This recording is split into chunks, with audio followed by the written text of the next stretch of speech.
Pero ustedes dirán, ¿y cómo la central telefónica va a permitir hacer las comunicaciones de manera paralela? Entonces tienen que utilizar técnicas de multiplexación. ¿De acuerdo? O sea, los recursos de red, por ejemplo, el ancho de banda, lo dividimos en trozos. Trozos asignados a la llamada. No se comparten recursos. Si no se usan, se desperdician. ¿De acuerdo?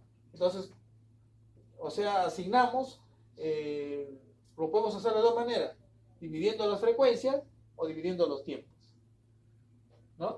Entonces, si dividimos la frecuencia en el tiempo, o sea, en el mismo tiempo, tenemos, por ejemplo, acá 4 usuarios. A cada usuario se le asigna una frecuencia. ¿Cuál es el gran problema aquí? Que estas frecuencias se pueden combinar, o sea, se pueden traslapar, o sea, se pueden interferir. Gran problema. Entonces, ¿cómo soluciono eso? Cuando en el tiempo, en tiempos distintos, pequeños, utilizan la misma frecuencia o se le asigna todo el ancho de banda a cada usuario. Entonces ya no hay problema de interferencia entre los usuarios. ¿De acuerdo? Pero ¿qué problema puede haber? Pérdida de sincronismo. Porque ustedes se dan cuenta, ¿qué pasaría si este de aquí el de aquí se desfasa, se retarda, el otro se mezcla con el otro, o sea, colisionan en el tiempo? O sea, a eso ¿qué se le llama? Pérdida de sincronismo. ¿De acuerdo? O sea, en otras palabras, el TDM resuelve el problema de interferencia de frecuencias, pero en el TDM todavía hay el problema de pérdida de sincronismo. ¿De acuerdo? Entonces hay un tercer método que se llama CDM, multiplexación por división de código, donde ya no se divide en frecuencia, ya no se divide en tiempo, sino se utilizan códigos en la comunicación. Es más complejo, pero es más eficiente. ¿De acuerdo? O sea que son técnicas de multiplexación. Bueno, ahí tienen ya para terminar con esta parte y pasar al otro, porque prácticamente esas tecnologías están un poco desfasadas ya, ¿no? Vemos aquí lo que les había dicho: un abonado se conecta a la central local a través de un bucle local. Luego hay un enlace troncal de centrales, y ya acá tenemos una central primaria, una central de tránsito, central local, otro bucle local, y ahí está. Esto es la PCT, la red de telefonía pública conmutada. ¿De acuerdo? Esto es cobre, pero estos enlaces troncales, habíamos dicho qué cosa es. Todo esto de aquí, ¿qué cosa es? Fibra, ¿no? Fibra óptica. ¿De acuerdo? Entonces, más o menos un ejemplo de cómo se envían los datos a través de la PCTN.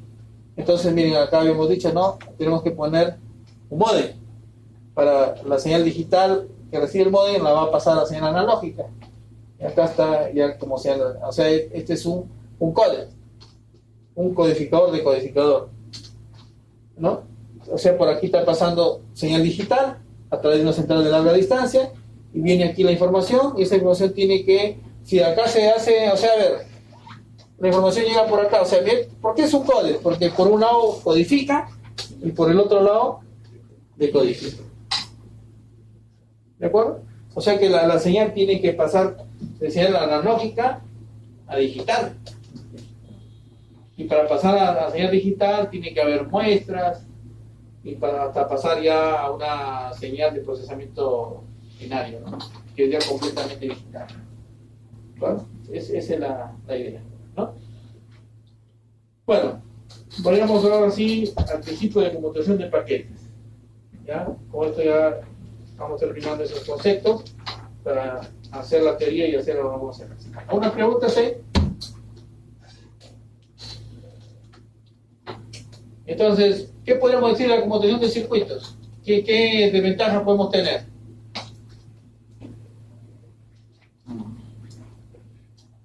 Que se implementa con hardware, ¿no? Y si yo quiero poner más usuarios, necesito más circuitos.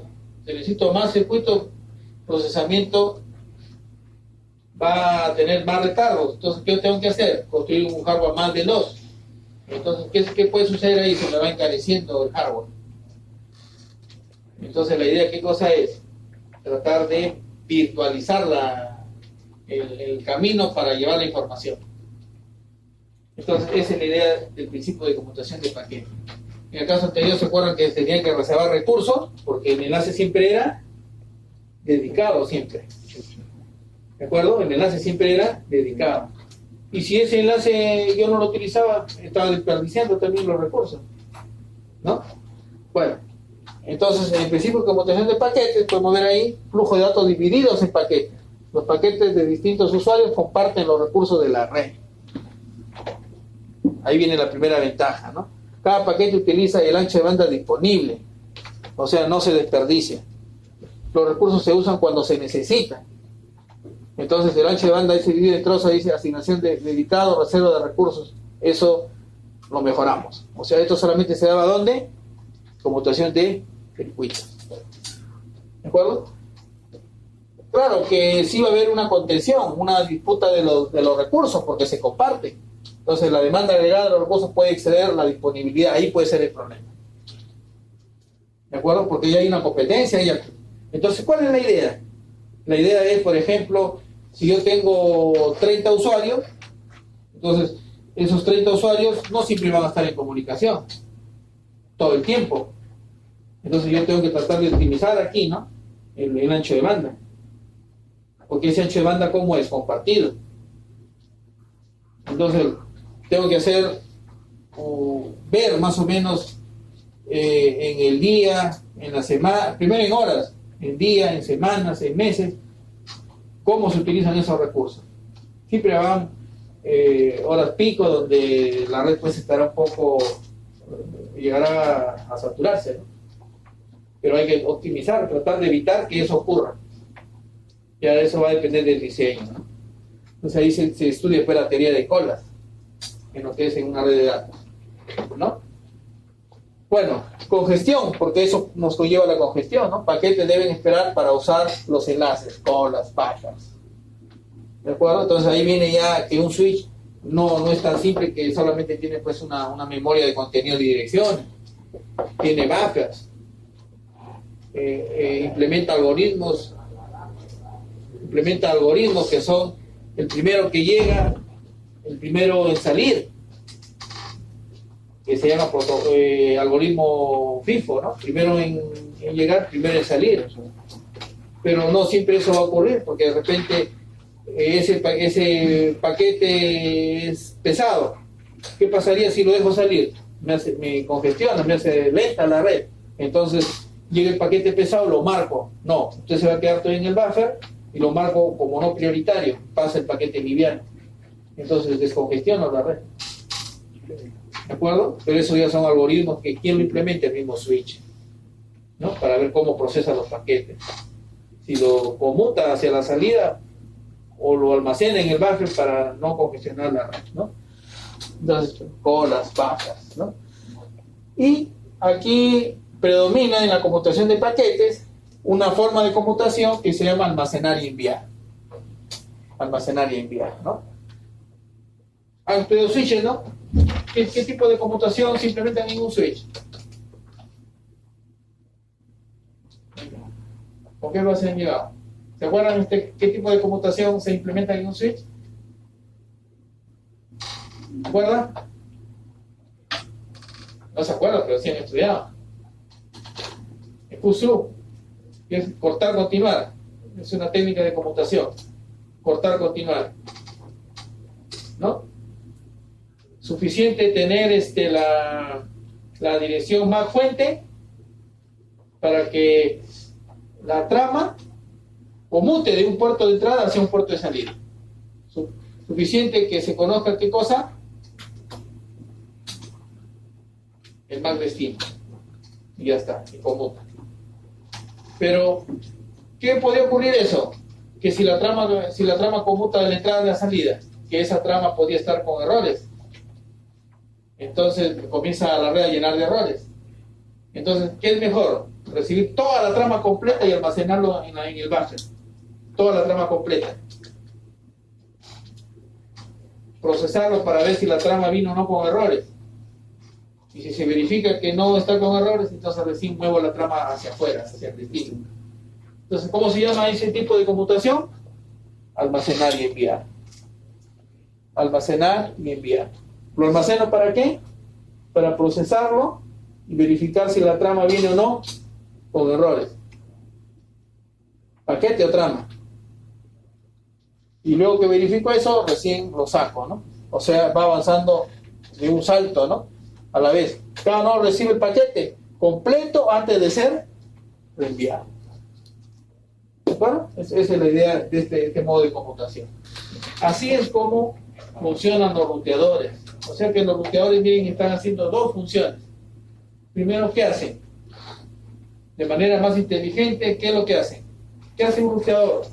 Primero, miren, este es un ruteador, ¿no? Ese ruteador maneja una gran tabla, ¿no? Que se llama tabla de enrutamiento. En esa tabla de enrutamiento, ¿qué cosas que están ahí? Las redes. Redes conectadas, redes aprendidas con RID, con OCPF, ¿no? ¿De acuerdo? Entonces, por este puerto, que es un puerto faceta, por ejemplo, 00, ahí está conectado un switch, ¿no? Y acá está una PC. Entonces esa PC genera su trama. Esa trama llega por aquí, ¿no? Entonces acá hay un puerto serial que me va a llevar a la red WAN. Entonces, cuando esta trama llegue aquí, este ruteador debe hacer. Si esa trama se queda aquí en la red local, y por tanto el paquete, o si esa trama lo debo mover acá. Entonces, ¿qué es lo que primero procesa? ¿El protocolo de enrutamiento o el protocolo o la conmutación?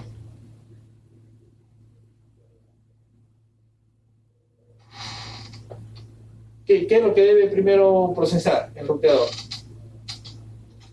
El protocolo de enrutamiento, ¿no? Porque imaginemos que esta es la red 201.1.1.0 y esa red de aquí es una red conectada, la 201.1.1.0, vamos a suponer. Entonces, si el paquetito tiene la dirección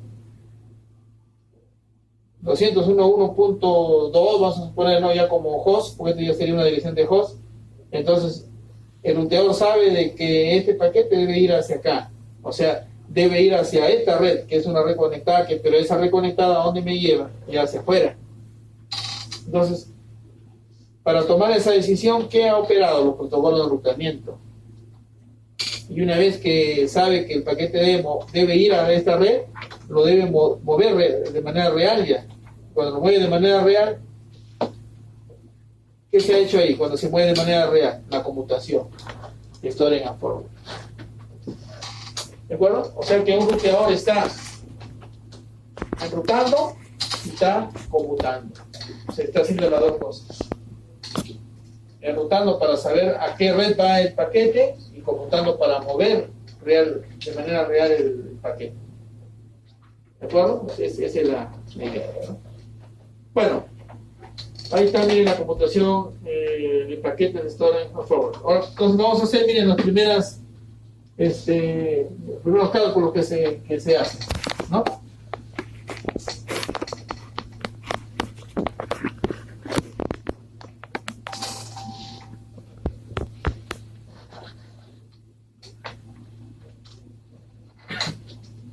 Entonces, miren, ustedes ahí en la figurita tienen ahí una fuente, ¿no? Una PC, vamos a decir, ¿no? Que va a llevar paquetes a través de un router, ¿de acuerdo? A través de un router. Y ese router, por el otro lado, lo va a recibir en otra PC. Pero ¿qué está ocurriendo aquí? Que se tiene 3 paquetitos, ¿no? 3 paquetes. Y cada paquete tiene un tamaño de L bits, ¿cierto? Ya está. ¿Estamos? O sea, ese es el tamaño de cada paquete. Hay en este orden, paquete 1, paquete 2, paquete 3. Pero cada paquete tiene el tamaño de L bits. ¿Estamos? Y este ruteador lo va a recibir, ¿de acuerdo? Pero este de aquí tiene una tarjeta de red, ¿no? Tiene una tarjeta de red que opera a una velocidad. Esa velocidad es la velocidad a la que también recibe el router, que por ejemplo puede ser un puerto H00, por ejemplo, ¿no? Y esa velocidad tendrá una tasa. Bueno, sí. Cuando le ponemos R es porque no es un fast, no sabemos cuál es esa tasa. Porque si le ponemos ya fast, sabemos que esa tasa es ¿cuánto? 100 megabits por segundo. Pero como no sabemos qué interfaz es aquí, entonces le ponemos, la tasa es R bit sobre segundo, ¿no? O RBPS, ¿cierto o no? ¿Estamos? El otro lado, igualmente lo va a recibir a R bit por segundo. Bit por segundo en la tasa, o la tasa también se puede expresar así, bit por segundo. Bit sobre segundo o BPS, es lo mismo. ¿De acuerdo? Muy bien. Entonces, aquí viene, ¿no? O sea, ¿cómo se implementa el Starting and Forward? ¿Estamos?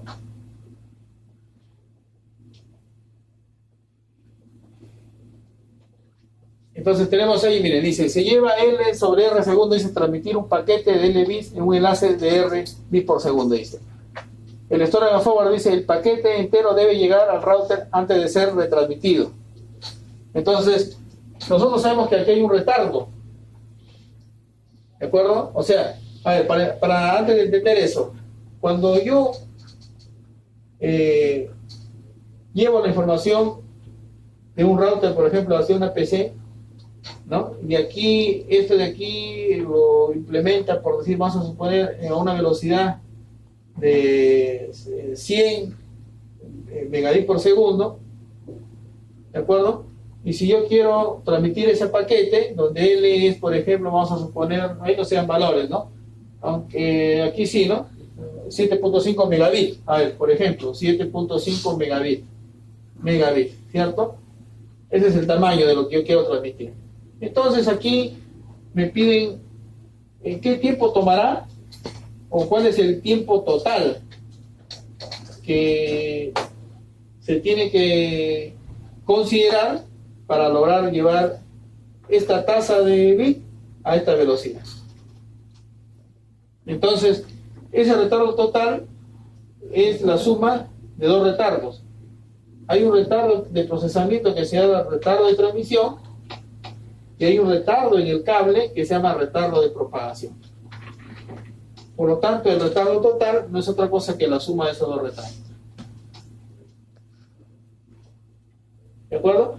Pero ¿qué cosa es el retardo de transmisión y qué cosa es el retardo de propagación? Sabemos que esto de aquí se debe dar en unidades de, bueno, lo normal es que se dé en segundos, esa es la unidad. Pero si me sale muy grande o muy pequeño, lo paso a milisegundos. O sea, lo normal es que normalmente sea milisegundos. ¿Cierto? Milisegundos. Porque es retardo, tiempo. Entonces, ¿a qué es igual el retardo de transmisión? La capacidad, ¿no?, de la información entre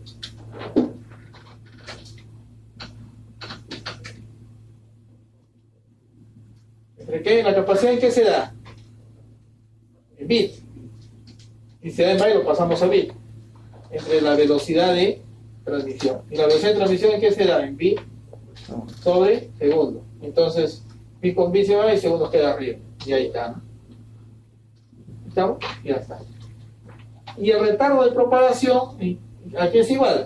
El retardo de propagación es la distancia del enlace, o sea, a D le vamos a llamar distancia, que normalmente se puede dar en kilómetros, ¿de acuerdo? Que normalmente se puede dar en kilómetros, sobre, ¿no?, la velocidad de propagación. Para una red de datos, normalmente la velocidad de propagación es 2/3 de la velocidad de la luz. Y la velocidad de la luz sabemos que es 3 por 10 a la 5 kilómetros sobre segundos. Entonces, ya reemplazando, decimos D está en kilómetros y la velocidad de la propagación es, aquí es igual, 2/3 por 3 por 10 a la 5 kilómetros sobre segundos. Entonces 3 se va con este 3 y me va a quedar que abajo es 2 por 10 a la 5. O sea que acá va a ser una constante que es 2 por 10 a la 5 kilómetros sobre segundo. Kilómetro con kilómetro se va y me queda que el retardo aquí también se va a dar en, o sea que esto se da en segundos y el retardo de propagación también se da en segundos. ¿De acuerdo? Entonces, si me dijeran que este es mi enlace, entonces yo necesito acá también la distancia, ¿cierto o no? ¿No? Entonces, supongamos que esa distancia sea 2 kilómetros. 5 kilómetros, vamos a suponer, 5 kilómetros. Se puede dar esa distancia. Entonces, este es un ejercicio. Dada la información de la velocidad, la tasa que se quiere transmitir y la distancia, entonces me piden hallar el retardo total para llevar la información, ¿no? Para llevar la información del router, vamos a poner del router a la PC1. La PC1. A ver, entonces a ver cómo solucionamos eso. A ver, denme respuestas, a ver. Y ahora ya hablé como tanto, ahora ya resuelvan, a ver, ¿cómo sería? A ver. Aplicar nada más la formulita, ¿no?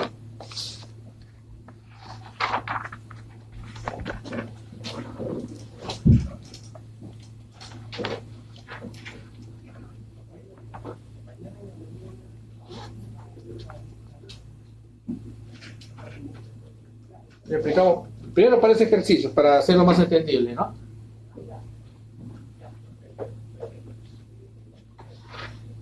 Muy bien, a ver, lo vamos a hacer ya, porque ya se pasa la hora ahí. Entonces, a ver, por aquí vamos a ver.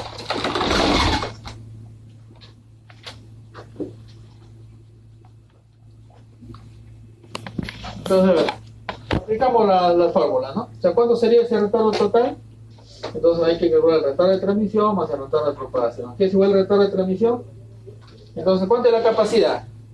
7.5 megabits por segundo, ¿no? Entonces ponemos acá 7.5 megabits, 7.5 megabits, ¿cierto? Y la velocidad de transmisión es 100 megabits abajo segundo, pasa arriba, ¿no? Entonces ya puedo simplificar los megabits y me queda 7.5 sobre 100. ¿Cuánto da eso? 7.5 sobre 100.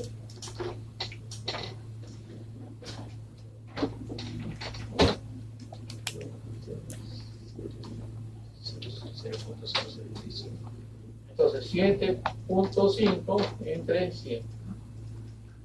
Entonces me da 0.075, ¿no? O sea que acá sale 0.075, ¿estamos? Segundos. Ya está. Entonces ya tengo un primer valor, ¿estamos? Ahora hay el retardo de propagación. El retardo de propagación me dice que es igual la distancia dada en kilómetros sobre 2 por 10 a la 5 kilómetros sobre segundo. Pero la distancia me dan que es 5 kilómetros y abajo es 2 por 10 a la 5 kilómetros, y segundo que está acá abajo pasa arriba, entonces kilómetros se van con kilómetros. Entonces me queda 2.5, porque 5 entre 2 sería 2.5, y el 10 que está abajo, digo que es 10 a la menos 5 segundos, ¿cierto? ¿No? O sea que esto finalmente sería que el retardo total, ¿a qué es igual el retardo total? Es igual a 0.075 segundos más, ¿a qué sería igual 2.5 entre 10 a la 5? Es un valor muy pequeñito, ¿cierto? No, nunca despreciable casi. O sea, sería 2.5 entre 1, 2, 3, 4, 5. O sea, miren ese valor. O sea, que este valor sería 0.40, ¿no? 1, 2, 3, 4, 25 segundos. No, segundos, porque no le he transformado. Solamente le he dividido nada más, pues, 2.5 entre 10 a la 5. Y me va a dar pues esto, pues, ¿no? O sea, 0.0000025 segundos. No le he transformado, porque para poder sumarlo con esto, pues. Y entonces el retardo total será igual a ¿cuánto sería? 0.075 un 0.25 segundos. O sea que, ¿qué podríamos decir? ¿Qué es lo que predomina aquí? ¿Qué predomina como retardo? ¿Qué predomina como retardo? Predomina como retardo prácticamente el retardo de transmisión. El retardo de transmisión. ¿No? O sea que el retardo de propagación que se da por el medio es casi o es despreciable. ¿De acuerdo?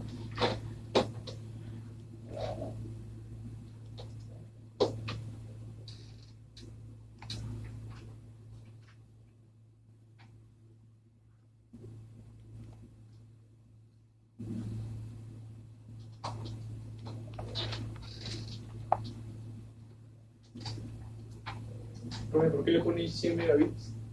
¿Dónde? Ahí en retardo de... Acá, ¿por qué por esto? Por ejemplo? Acá me dicen que la velocidad es 100 megabits sobre segundo. Es un dato de ejercicio. ¿Ah? Es un dato de ejercicio. Claro, acá es el dato de acá. Acá se están dando todos los datos. Estoy reemplazando nada más. Este es 7.5 megabits. Ojo que este es megabits, ¿sabes? No es megabits. Y abajo es 100 megabits sobre segundo, que el segundo ha pasado arriba, ¿no? Nada más, ¿no?